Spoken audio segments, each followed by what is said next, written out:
E aí, tudo bem? Bom, vamos pensar numa coisa. O que desenvolvimento de software e análise estatística podem ter em comum? Assim, de primeira, a gente pensa nada, né? São dois universos totalmente diferentes.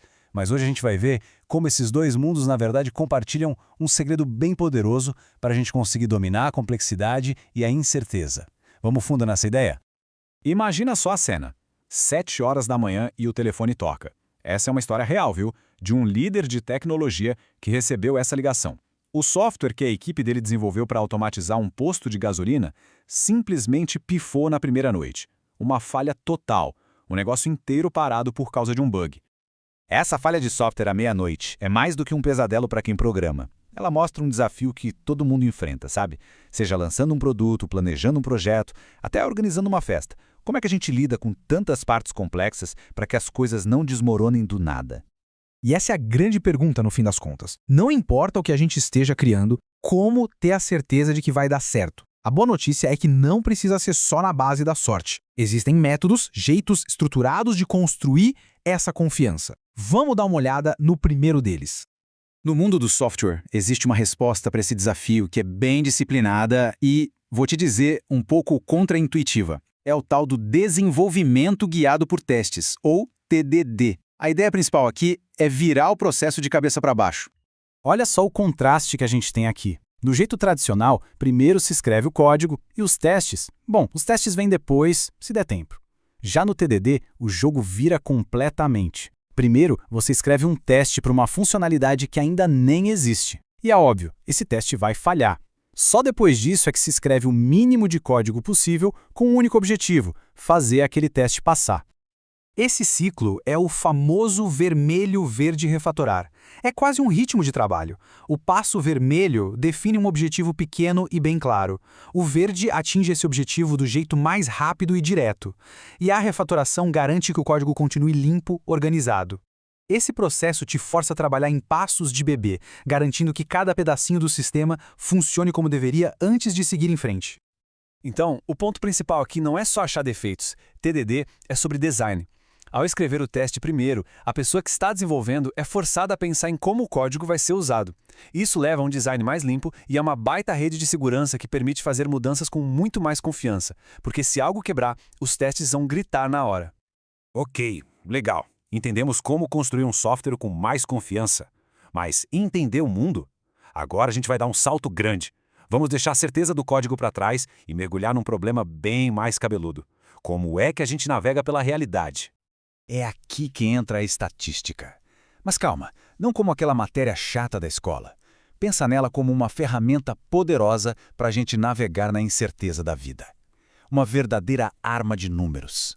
Essa metáfora é muito boa. Ela mostra a estatística não como um monte de fatos, mas como uma ferramenta de alto risco. Sabe, nas mãos certas, ela revela verdades profundas sobre o mundo, mas nas mãos erradas, ela pode ser usada para enganar, distorcer e levar a conclusões completamente equivocadas.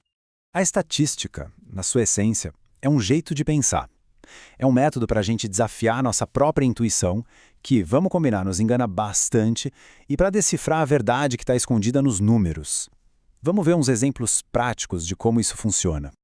Pega esse exemplo clássico. Imagina que numa sala tem 9 pessoas que ganham 50 mil por ano e uma 10ª pessoa que ganha 10 milhões. A renda média nessa sala seria mais de 1 milhão, mas isso não descreve a realidade de quase ninguém ali, né?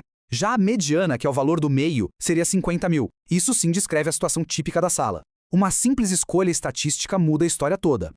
E olha que dado chocante. Ele mostra exatamente como os números podem ir contra a nossa percepção, o nosso sentimento. O nosso cérebro é péssimo em avaliar riscos. A estatística nos dá uma ferramenta para enxergar o mundo como ele é, e não como a gente sente que ele é. E o resultado, às vezes, é de cair o queixo. Agora vamos fazer um teste com a intuição. É o famoso problema de Monty Hall. Imagina, tem um carro e 2 cabras, cada um atrás de uma porta. A pessoa vai lá e escolhe a porta número 1. A chance de acertar, a princípio, é 1 em 3. Simples, né? Mas aí, a coisa fica interessante. O apresentador, que sabe de tudo, vai lá e abre a porta número 3, revelando uma cabra. Ou seja, ele remove uma das opções erradas.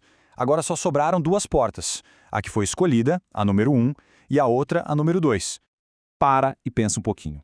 o que a intuição grita para a gente fazer? A maioria das pessoas acha que agora a chance é de 50% para cada porta, então tanto faz. A intuição diz que não tem vantagem nenhuma em trocar. Mas, será que ela está certa? E aqui vem o estalo, aquele momento ahá. A matemática mostra, sem sombra de dúvida, que trocar de porta dobra a chance de ganhar. Dobra. Mas por quê? Pensa comigo. A escolha inicial tinha 1/3 de chance de estar certa e 2/3 de estar errada. Quando o apresentador abre a porta com a cabra, ele não muda a probabilidade do começo. O que ele faz é concentrar toda aquela probabilidade de 2/3 de estar errada na única porta que sobrou. É impressionante como a estatística nos mostra uma verdade que a intuição simplesmente esconde da gente. Então tá, o que um ciclo de programação e um quebra-cabeça de probabilidade têm em comum? Chegou a hora de conectar esses pontos. Esse aqui é o coração da nossa conversa. Olha só a semelhança.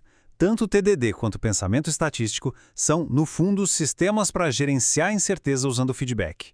O TDD desafia o código com testes, a estatística desafia nossas crenças com dados. Os dois usam passos pequenos, verificáveis, e um ciclo constante de feedback para construir pouco a pouco confiança e conhecimento.